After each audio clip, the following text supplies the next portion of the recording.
The last few weeks we've been going through our series, Thanksliving, and of course, here and there we've had some global workers come in and they've been guest speaking and telling us about what they've been doing, either in Colombia and elsewhere. And it's been good to hear that God is at work in our world, amen? Like, it's really exciting, it's really really inspiring, and it's a privilege to have them here now and again. But we have been going through this series, Thanksliving, and just to catch you up a little bit, in week 1 we talked about that God, has this life for us that really, He's given everything to us, right? Like, He's given us salvation, He's given us new life, He's given us everything we need. And so we've been talking about what it means to give thanks, right? We all celebrated Thanksgiving, and it was awesome. We had our turkey and stuffing, and we did all those things. It was great. But how do we live with thanks? That's basically what we're getting at. And so we talked about in week 1 that we give thanks because He's God, just for who He is, in His character, because He's a Heavenly Father, that He loves us, and that He has promises for us each and every day. We give thanks to Him because He is just God.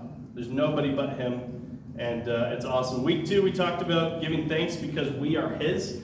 So we are a child of God. We belong to Him, and so we need to be in that practice that says, I'm going to pray, but I'm going to pray out loud, and I'm going to vocalize it. I'm going to thank people vocally, and be that person that God just shines on me, and so forth. But if you weren't there for those weeks, we have our messages on YouTube, so you can check those out, and you can also look at it on the app. But those are there for your viewing pleasure.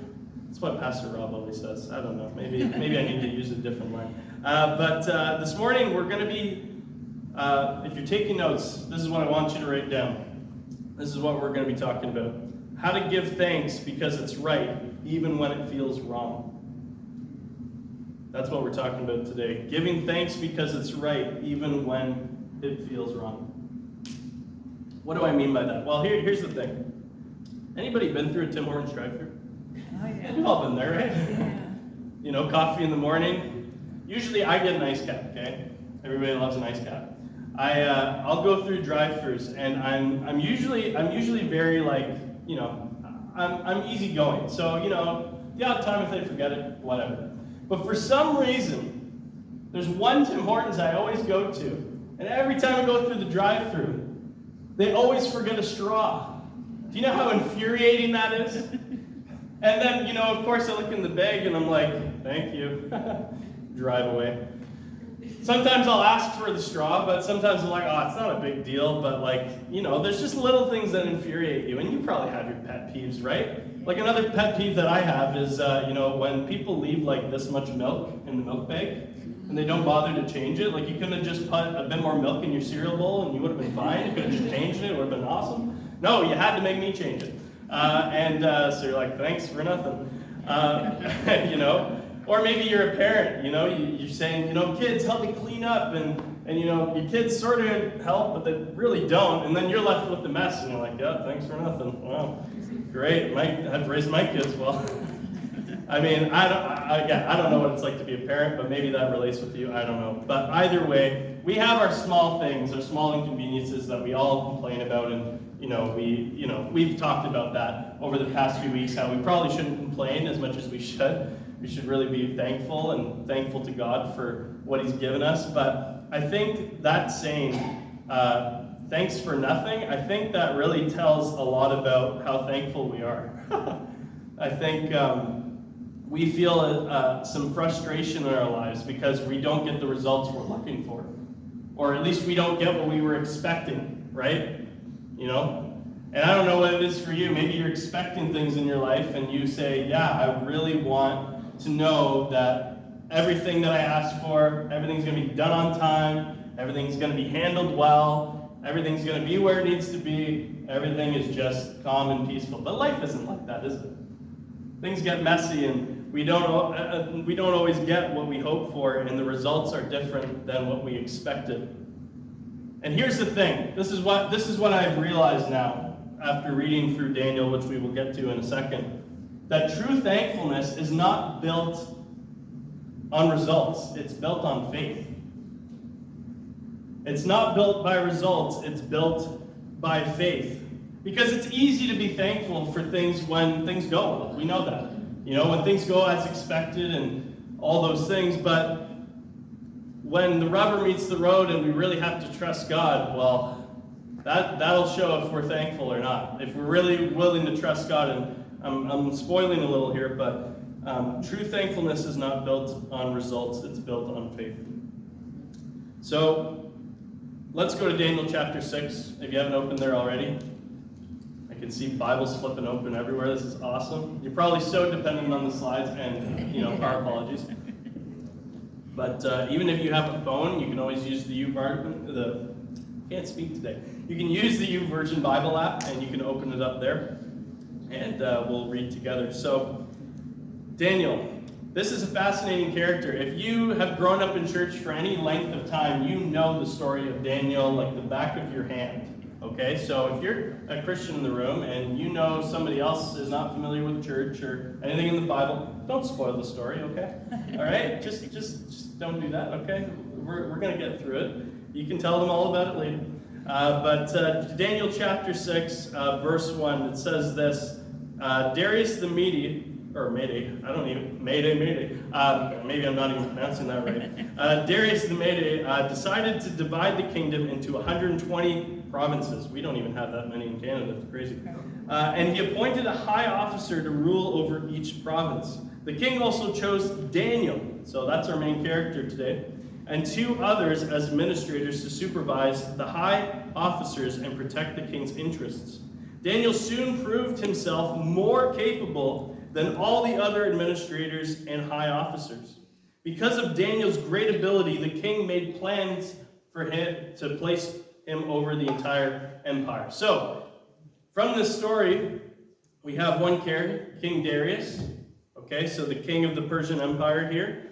And then we also have Daniel, and we also have some other officials and administrators. And of course, the main character we have is God, and he's going to show up in the story, of course. And so Daniel has proved himself more capable than anybody else. He's doing the right work. He's going about things the right way. He's been working hard. And so here's what it says in Daniel chapter 6, verse 4. It says this, that then the other administrators and high officers began searching for some fault in the way Daniel was handling government affairs. Could you imagine if someone was seeking you out and be like, what dirt can we get on him? Like, is there anything we can find out to just ruin his entire career or just ruin him completely? What can we do? But they couldn't find anything to criticize or condemn.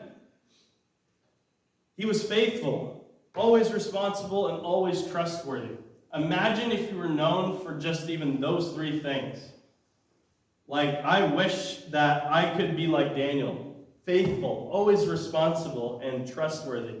How many of us dropped the ball? Admittedly, we know that we all dropped the ball at some point, but he was faithful, responsible, and trustworthy. See, here's the thing. I think it's clear in the Bible that good character, at least a strong relationship with God, will open doors of opportunity. Not because of anything you did, but because of what God is doing through you.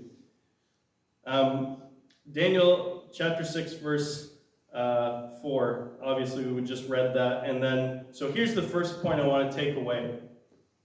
That, with a bit of background, if you were to read through Daniel chapter 5, basically talks about how Daniel is heard about because he's able to interpret dreams. He's able to kind of, figure out visions and stuff like that. And so he was able to interpret something that King Belshazzar, the king before, had seen a hand right on the wall, and he's wondering what this interpretation is. And so Daniel jumps in and says, this is what it means. And so the king is like, okay, well, you're my guy.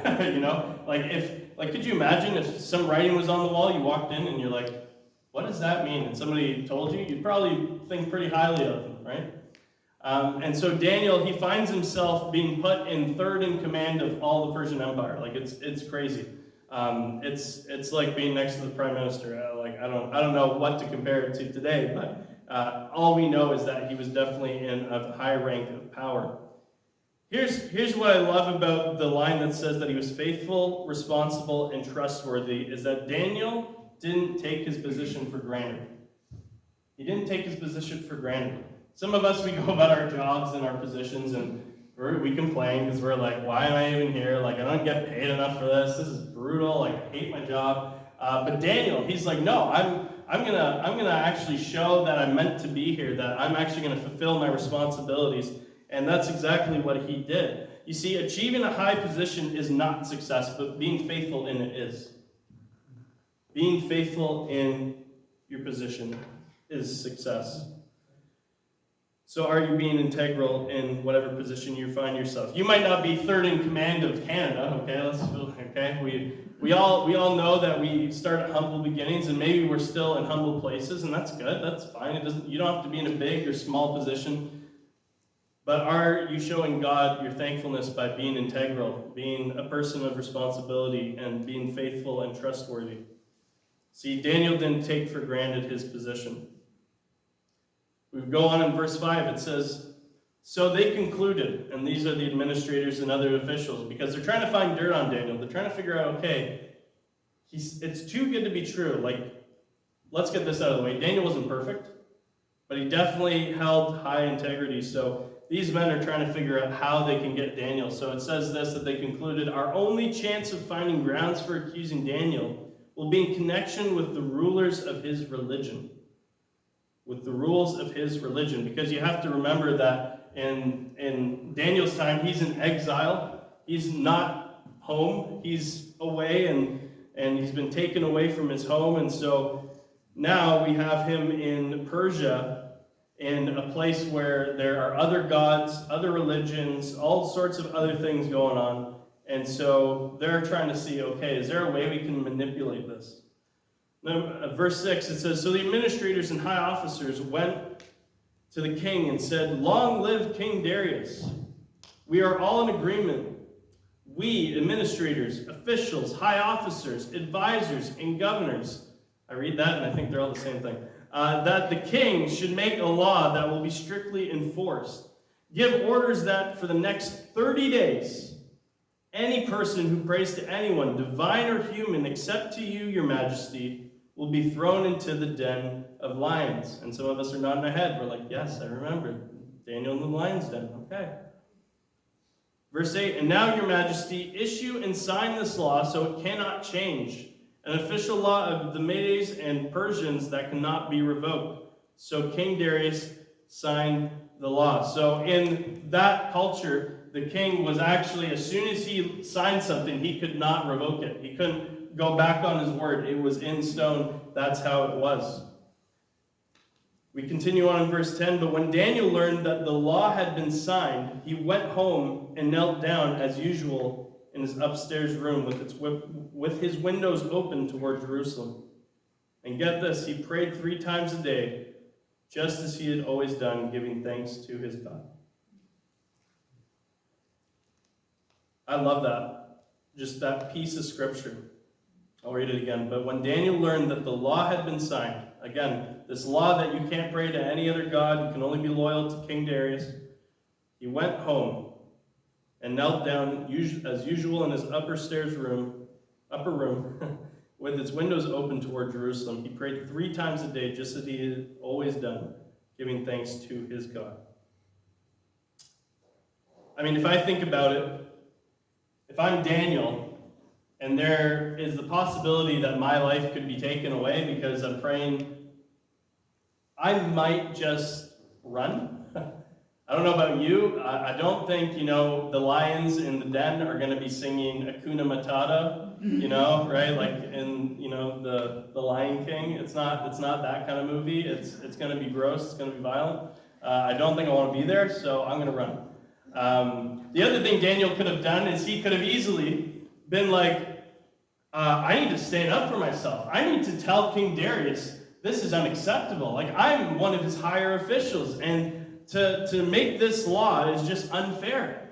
This is ridiculous. He could have stood up for himself. I mean, come on, Daniel, you're in a position of power. Just stand up for yourself, or at least come up with some plan that you can get out of this, or just again run away while you still have the chance. But Daniel doesn't do that. What does he do?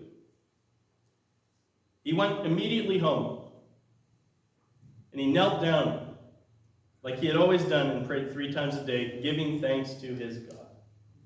How crazy is that?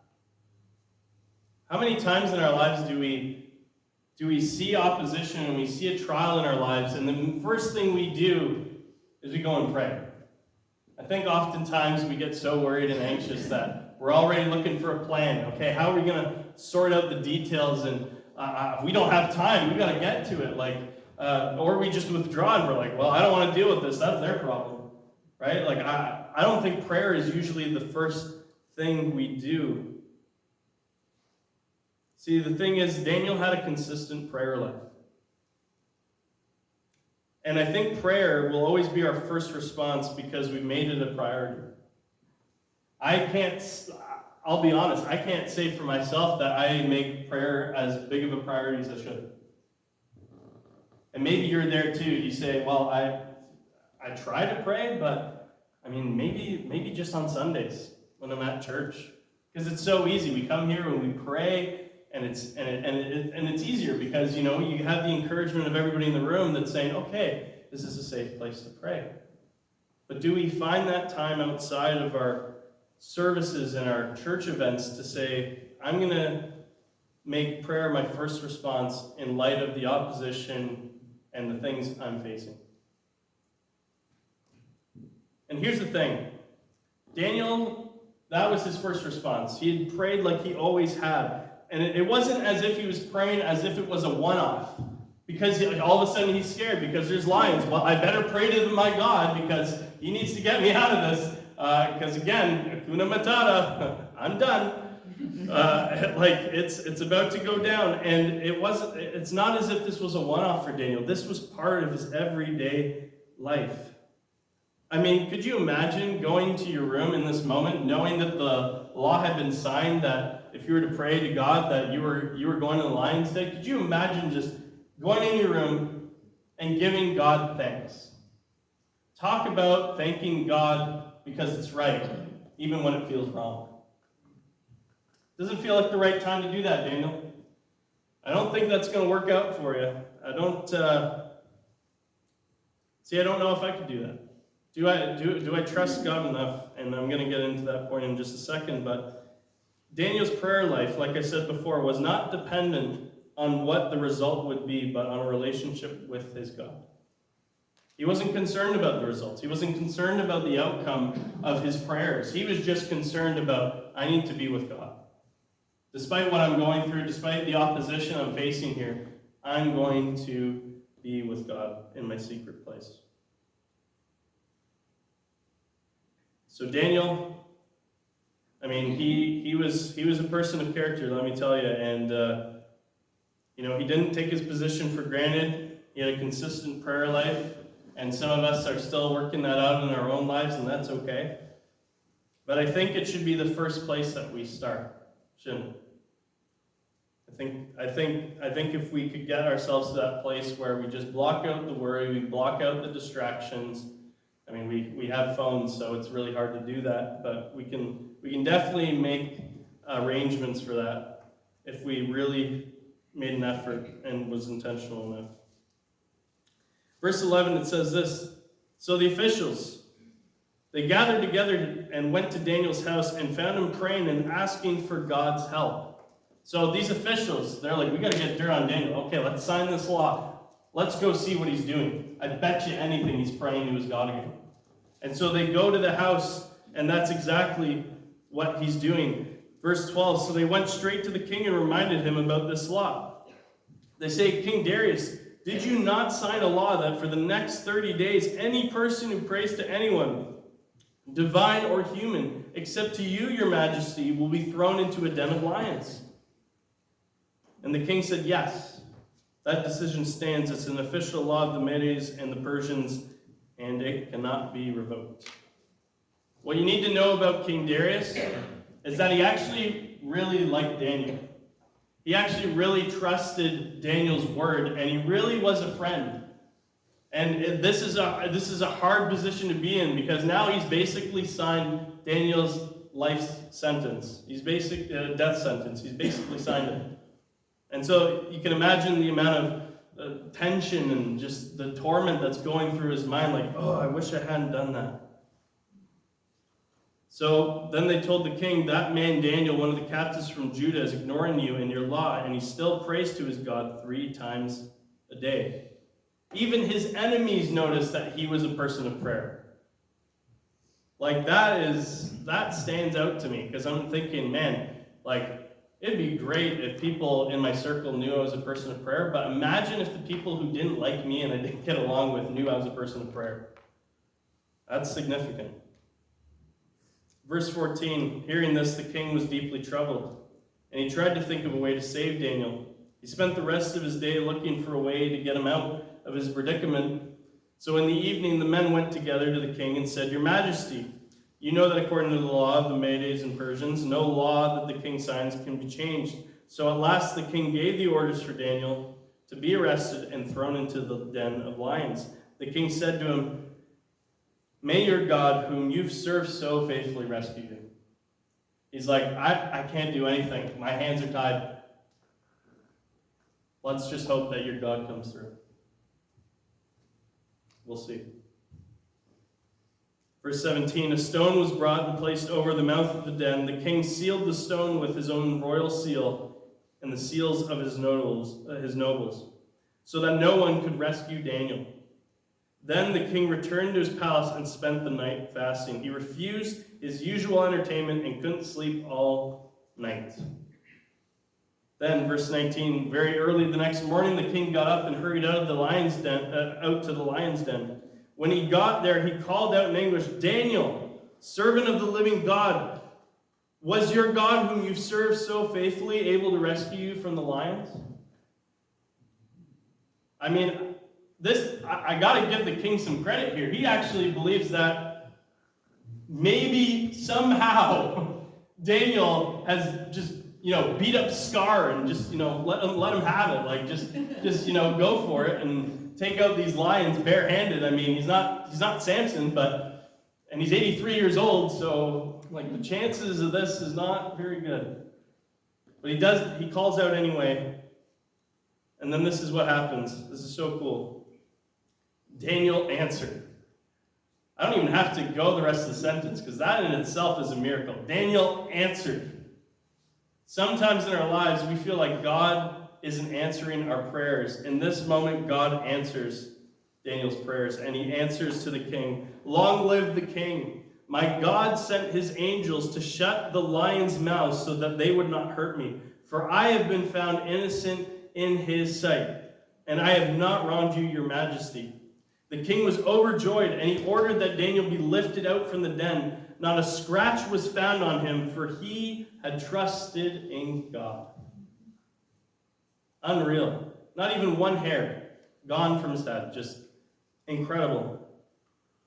And I guess this is the third point that I want to draw out of the text, is that Daniel trusted God even when his life was on the line. He put it all on the line. This is where the rubber meets the road. When you're really going through a tough time, do you trust God? Are you willing to put it all on the line? Are you willing to say, I'm a person of faith, and by doing that, I'm going to thank my God despite what odds I'm against? Right? Because we're talking about Thanksgiving, and I think these are ways that Daniel showed that he was thankful to God. Because not only did he not take his position for granted, he spent time with God daily, and he trusted him to the end of the line. And I don't know about you, but I would say it would be hard for us to stand here and say, yeah, I could withstand that. I could pray through that. It'd be pretty hard. See, our trust is tested in our trials. Our trust is tested in our trials. We really know how much we trust God when we face things, don't we? We're like, oh, my finances. Yeah, God, I wasn't trusting you with that. I started gambling. God, my relationships with my friends. Yeah, I didn't trust you there either. And then you just start to go through memory lane and you start to see, oh, maybe I haven't been trusting God, or maybe you have been trusting God, which is great. But this isn't a message to say, oh, you haven't been trusting God? Well, do better. Okay? No, really, I want to encourage you by the end of this message to see that it is possible and that there is hope. So let's finish up the story. And before we get into the rest of the story, I wanted to ask you this question. Do you trust God to make a way when there seems to be no way? Because that's where Daniel was. There was no way he was getting out of that den, and there was no way he was getting out alive. And somehow God still made a way. But it wasn't anything that Daniel did. It wasn't just by luck. It was because the presence of God was in the darkest and scariest places. And so we can be thankful that God shows up in those times. Wrapping up the story in verse 24, then the king gave orders to arrest the men who had maliciously accused Daniel. He had them thrown into the lion's den, along with their wives and their children. In that culture, you mess with the king, he's going to throw you all in there. And that's exactly what he did. He didn't shy away. The lions leaped on them and tore them apart before they even hit the floors of the den. Then the king Darius sent this message to the people of every race, nation, and language throughout the world. Peace and prosperity to you. I decree that everyone throughout my kingdom should tremble with fear before the God of Daniel. For he is the living God, and he will endure forever. His kingdom will never be destroyed, and his rule will never end. He rescues and saves his people. He performs miraculous signs and wonders in the heavens and on earth. He has rescued Daniel from the power of the lions. Just let that sit in your heart. Verse 28, so Daniel prospered during the reign of Darius and the reign of Cyrus the Persian. What a story.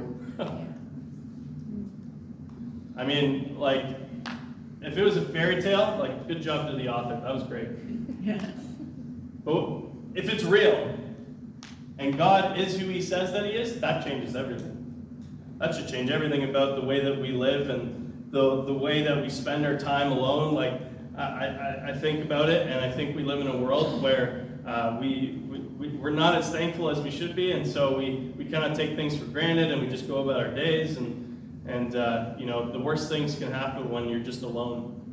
When you're alone, there's no accountability. When you're alone, you have nowhere to go. You feel like you have no one beside you, anywhere to work with. It can be lonely, but I'm thankful for a God that goes into the den where I am and rescues me.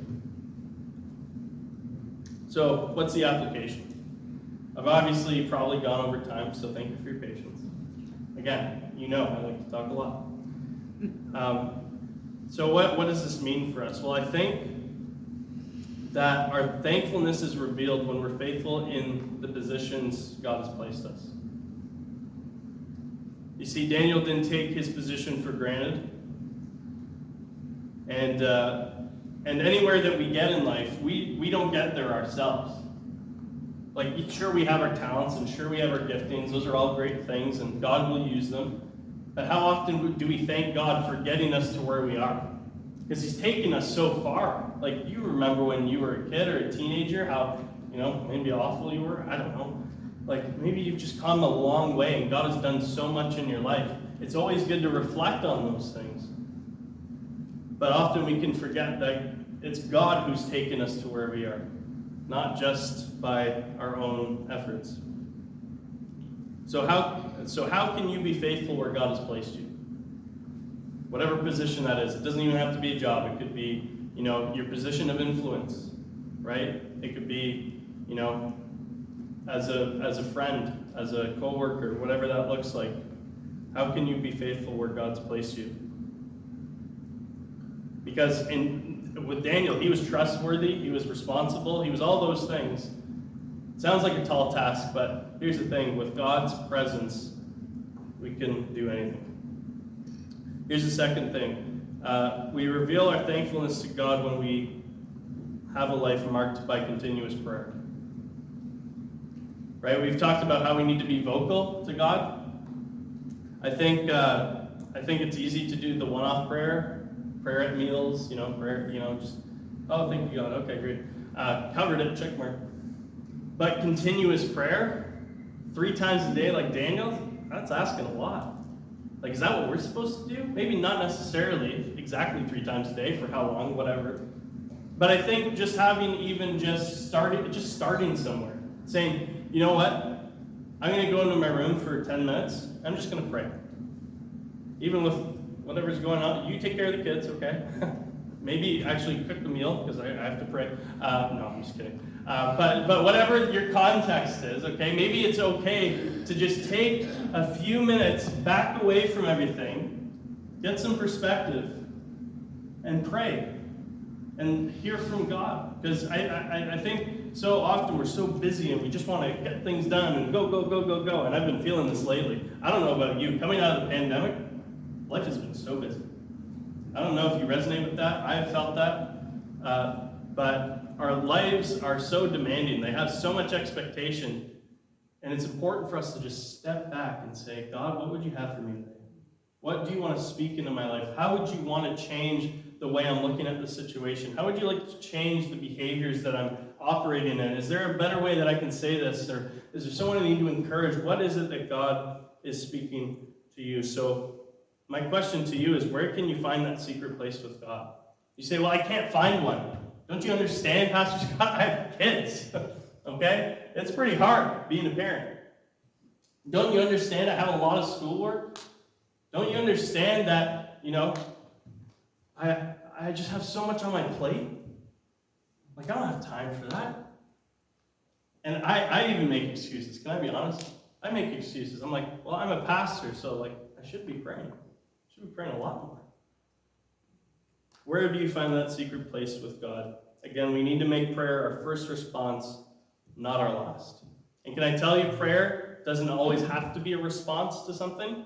It can actually be the first thing you do before anything hits the fan. Before anything goes wrong, before, relationships start falling apart, and before the depression sets in, and before anything like that ever happens, you can actually be in a place of prayer like Daniel, and then when things do happen, God intervenes. So, where's your secret place with God? And finally, we reveal our thankfulness to God by trusting His provision through every season. You see, Daniel was in a position of power. It would have been easy for him to just get all lackluster and be like, well, this is awesome. I've got so much food. I got money. This is great. Everybody thinks highly of me. I don't have to do too much. But he doesn't do that. And I think this verse will help us in, I think it's Corinthians, but I'll have to look it up later. I didn't write down where it was from, so I guarantee you it's in the Bible, though, okay? Don't take my word for it. No, I'm just kidding. But there's this passage. It says this, so then, just as you received Christ Jesus as Lord, continue to live your lives in Him, rooted and built in Him, strengthened in the faith as you were taught, and overflowing with thankfulness. When you're rooted and you're built in the Lord, thankfulness is just a natural overflowing. And you'll never want to complain again. No, I'm just kidding. But it'll be a natural outflow of the Spirit, because when you have the Spirit living inside you, you can only produce what the Spirit wants. See, Daniel continued. There's a key word in the story. It says continued. Daniel continued to pray even as he experienced opposition. And we as followers of Christ need to live rooted in Him. We need to find that secret place where our relationship with God can grow. Because if you're struggling to find that secret place, your relationship with God is probably suffering. I'm honest, because I know this has happened for me too. I don't find my secret place enough with God, whether that's my room or just somewhere where I can get alone. I don't do that enough. And so I think it's important that we find that place, because we really want to cultivate that thankfulness we have for God, but also our prayer life. So what areas of your life, and here's the last point, what are some areas in your life that you need to trust God with? Because Daniel, he trusted even to the end. Are we trusting God to the end of whatever situation we're going through? What area of your life do you need to trust God in more? I know this for myself. I don't know what it is. When you get older, finances, it's a big thing.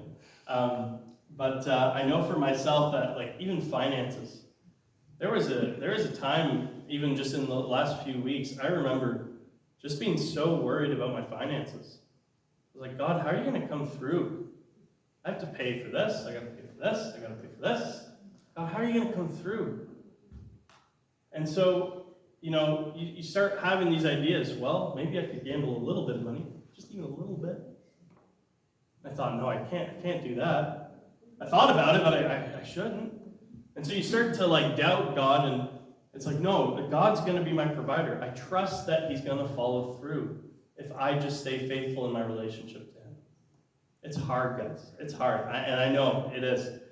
But if we have a prayer life and we express thanks to God for the things he's given us, we won't go chasing for it. So this is what I want to leave you with before we go. Imagine if we saw our prayers as a relationship rather than a tradition. I know this for myself. We can get so caught up in, Sundays, service, worship, announcements, prayer, because that's when we usually do it. And then we'll come back next Sunday, and then we'll pray again. But maybe we need to see prayer as more of a relationship and more of just a tradition. And I know that some of you saints in the room, you know that because you're living it. But some of us who maybe are young in our faith or are just discovering faith, it might be a little harder. You might need somebody to come alongside you and say, hey, let me pray for you. Let me help you in your prayer life. Maybe that's someone that you have in your life that you could come alongside. Or if you're on the opposite end and you're saying, I'm struggling in my prayer life. I'm struggling to thank God for things. Would you help me? Maybe that needs to be you. Maybe somebody in your life you can ask. Find that secret place with God. Thankfulness starts when we start with prayer. And it reveals a faith that's actually real and not just tradition. So let's live with thanks. Let's be the people that pray with thanks. Not just because it's part of what we do, but it's because that's who we are. It's because God has done so much for us. And so we return the thanks to him in the way that we live and in the way that we live in the secret place. Let's pray.